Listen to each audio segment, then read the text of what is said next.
Friends, daily ஃபுட்ஸில் இன்றைக்கான recipe செய்ய போகிறோன்னா தயிர் குருமா தாங்க செய்ய போகிறோம். ஹோட்டலில் சாப்பிட்டா எந்த டேஸ்ட்டில் இருக்குமோ அதே மாதிரி நாம் இன்றைக்கி வீட்டில் செஞ்சு சாப்பிட போகிறோம். வாங்க இப்போ இந்த தயிர் குருமா எப்படி செய்து போய் பார்க்கலாம். பார்க்கறதுக்கு முன்னாடி நம்ம சேனலுக்கு நீங்கள் இன்னும் சப்ஸ்கிரைப் பண்ணலன்னா சப்ஸ்கிரைப் பண்ணிக்கோங்க. கூட இருக்கிற பெல் ஐக்கனை கிளிக் பண்ணிக்கோங்க. அப்போ தான் நாங்கள் டெய்லியுமே இப்போ ரெசிபிஸ்லாம் உங்கள் ஃபோனை தேடி வரோம். வாங்க இப்போ இந்த தயிர் குருமா செய்கிறதுக்கு தேவையான பொருட்கள்லாம் பார்க்கலாம். தயிர் குருமாவுக்கு நமக்கு தயிர் தான் ஃபஸ்ட்டு முக்கியம். அதனால் நான் 5 ரூபி பேக்கெட் தயிர் எடுத்திருக்கேன். அதுக்கப்புறமா குட்டி குட்டியாக கட் பண்ணி வச்சுருக்கேன் கேரட்டோ பீன்ஸோ நான் கழுவி எடுத்திருக்கேன். அதுக்கப்புறமா கருவேப்பிலை, கொத்தமல்லி, அதுக்கப்புறமா வாசனைக்காக பிரிஞ்சி இலை, லவங்கம்பூ, பட்டை 3 வாசனைக்காக. அதுக்கப்புறமா ஒரு வெங்காயத்தை கட் பண்ணி எடுத்திருக்கேன். அதுக்கப்புறமா இந்த பிளேட்டில் இருக்கிறது எல்லாமே நம்ம அரைக்க போகிறோம். தேங்காய் அதிகமாக எடுத்துக்கோங்க, அப்போ தான் டேஸ்ட்டாக இருக்கும். அதுக்கப்புறமா 10 பல் பூண்டு எடுத்துருக்கேன், 2 பீஸ் இஞ்சி, அதுக்கப்புறமா 3 பச்சை மிளகாய் காரத்துக்கு ஏற்ற அளவு. அதுக்கப்புறமா நான் பட்டாணி ஒரு கைப்பிடி அளவு ஊற வச்சு எடுத்துருக்கேன். இந்த மாதிரி ஊற வச்சு எடுத்துக்கோங்க.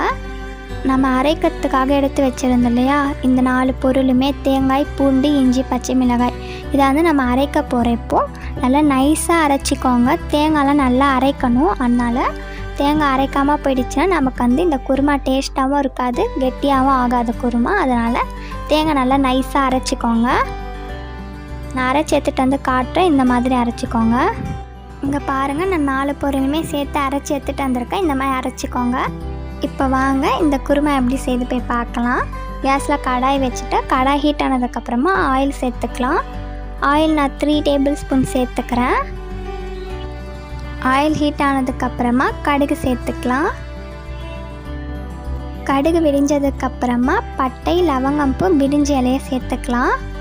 சேர்த்ததுக்கப்புறமா கொஞ்சமாக ஃப்ரை பண்ணிக்கோங்க. பட்டை, லவங்கம்பூ, பிரிஞ்சி இலை கலர் சேஞ்ச் ஆனதுக்கப்புறமா வெங்காயத்தை ஆட் பண்ணிக்கலாம். வெங்காயமும் நல்லா ஃப்ரை பண்ணிக்கோங்க. கலர் சேஞ்ச் ஆகணும், அந்த மாதிரி ஃப்ரை பண்ணிக்கோங்க. இந்த குருமா ஒயிட் கலரில் தான் இருக்கணும், அதனால் தக்காளி ஆட் பண்ணக்கூடாது. இப்போ நம்ம கருவேப்பிலையை சேர்த்துக்கலாம். கருவேப்பிலை கொஞ்சமாக ஃப்ரை பண்ணிக்கோங்க. இந்த மாதிரி வெங்காயம் கலர் சேஞ்ச் ஆனதுக்கப்புறமா பட்டாணி சேர்த்துக்கலாம். பட்டாணி கொஞ்ச நேரம் எண்ணெயிலே ஃப்ரை பண்ணிக்கோங்க. அதுக்கப்புறமா வாசனைக்காக சோம்பு பொடி சேர்த்துக்கலாம். நம்ம சில்லி பவுடர் கூட ஆட் பண்ணக்கூடாது. அதனால தான் நான் பச்சை மிளகாய் 3 சேர்த்துருக்கேன் காரத்துக்காக. அதனால் நம்ம பச்சை மிளகாய் தான் நமக்கு காரத்தை தரும், அதனால். அதுக்கப்புறமா வெஜிடபிள்ஸ் ஆட் பண்ணிக்கலாம், கேரட்டோ பீன்ஸோ. இதையும் நல்லா ஃப்ரை பண்ணிக்கலாம். கலர் தர எந்த பொருளுமே இதில் சேர்க்க வேணாம். கேரட், பீன்ஸ், பட்டாணி எண்ணெயில் நல்லா ஃப்ரை பண்ணிட்டேன். அதுக்கப்புறமா நம்ம தேவையான அளவு உப்பு சேர்த்துக்கலாம். இப்போவே நம்ம உப்பு சேர்க்கறதுனால காய்கறிலையுமே உப்பு இருக்கும், அதனால தான் இப்போவே உப்பு சேர்த்துட்டோம். உப்பு சேர்த்ததுக்கப்புறமா தண்ணி ஊற்றிக்கலாம். நமக்கு காய்கறி பட்டாணிலாம் வேகணும், அப்போ தான் நமக்கு டேஸ்ட்டாக இருக்கும். அதனால் கொஞ்சமாக தண்ணி ஊற்றிக்கலாம். அதிகமாக இருந்தால் கூட பரவாயில்ல, நமக்கு தண்ணி ஊற்றி கொஞ்சமாக வேக வச்சாலே போதும். அதுக்கப்புறமா ஒரு பிளேட் எடுத்து மூடி வச்சிடலாம். வெந்ததுக்கப்புறமா காட்டுறேன். நமக்கு 5 மினிட்ஸ் ஆகிடுச்சு. இப்போ வெந்துட்டுருக்கான்னு போய் பார்க்கலாம். நான் சிம் மீடியமில் தான் வச்சுருக்கேன். இப்போ திறந்து பார்க்கலாம். நமக்கு பட்டாணி காய்கறிலாம் லைட்டாக வெந்துட்டுருக்கு. பட்டாணி வெந்துட்டுருக்கு, எனக்கு காய்கறியாக வெந்துட்டுருக்கு. பாருங்கள் நீங்களே, இந்த மாதிரி வேக வச்சாலே போதும். காய்கறிலாம் வெந்ததுக்கப்புறமா நம்ம தயிர் சேர்த்துக்கலாம். புளிக்காத தயிர் சேர்த்தா தான் நமக்கு டேஸ்ட்டாக இருக்கும், இல்லைனா புளிப்பாக இருக்கும் நமக்கு குருமா. அதனால் புளிக்காத தயிர் சேர்த்துக்கோங்க. சேர்த்துட்டு ஃபுல்லாக மிக்ஸ் பண்ணிவிடுங்க. எல்லா இடத்துலையுமே தயிர் போகணும், அந்த அளவுக்கு நல்லா மிக்ஸ் பண்ணிவிடுங்க. நல்லா வாசனையாக இருக்குது. இப்போவே தயிர் இந்த மாதிரி மிக்ஸ் ஆனதுக்கப்புறமா நம்ம அரைச்சி எடுத்துருந்தோம் இல்லையா, இஞ்சி, பூண்டு, பச்சை மிளகாய், தேங்காய் இந்த மாதிரி நல்லா நைஸாக அரைச்சி வச்சுக்கணும். இதை இதில் சேர்த்துக்கலாம். சேர்த்துட்டு மிக்ஸி ஜாரை கழுவி தண்ணியை ஆட் பண்ணிக்கலாம்.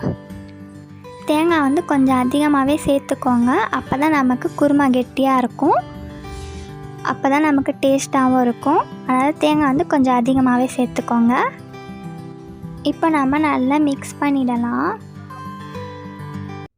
இப்போ நமக்கு குருமா நல்லா கொதிக்கணும். கொதிச்சாதான் நமக்கு வந்து கெட்டியாக ஆகும். அதனால் நல்லா கொதிக்க விடுங்க. கொதித்ததுக்கப்புறமா காட்டுறேன். 2 மினிட்ஸ் ஆகிருக்கு. இந்த மாதிரி கொதிக்குது. இன்னமும் நமக்கு கெட்டியாக ஆகணும் குருமா. அது வரைக்கும் வெயிட் பண்ணலாம். இப்போ பாருங்கள், நமக்கு 5 மினிட்ஸ் ஆகிருக்கு. நல்லா கெட்டியாக இருக்குது லைட்டாக. ஆனாலும் நமக்கு பச்சை வாசனை இன்னும் போகலை. நம்ம பச்சை மிளகாய் சேர்த்துருக்கிறதுனால இந்த பச்சை வாசனைலாம் போட்டோம். அதுக்கப்புறமா பார்க்கலாம். இப்போ பாருங்கள், குருமாவில் எனக்கு பச்சை வாசனை இல்லை. குருமாவும் நல்லா கெட்டியாக இருக்குது. குருமா இன்னும் ஆறுனதுக்கப்புறமா இன்னமும் கெட்டியாகிடும். லைட்டாக வந்து தண்ணியாக இருக்கிற மாதிரி இருக்கும். ஆனால் வந்து ஆறுனதுக்கப்புறமா கெட்டியாகிடும் குருமா. அவ்வளோதாங்க, நம்மளுடைய குருமா ரெடி ஆகிடுச்சு, தயிர் குருமா. இப்போ நம்ம கேஸ் ஆஃப் பண்ணிவிட்டு ஒரு கிண்ணத்தில் சர்வ் பண்ணிடலாம். அவ்வளோதாங்க, நம்மளுடைய தயிர் குருமா ரெடி ஆகிடுச்சிங்க. மேலே கொத்தமல்லி தூவிக்கோங்க, நல்ல வாசனையாக இருக்கும். இந்த தயிர் குருமா பூரி சப்பாத்திக்கெலாம் வந்து உண்மையிலேயே செம்ம டேஸ்ட்டாக இருக்கும்.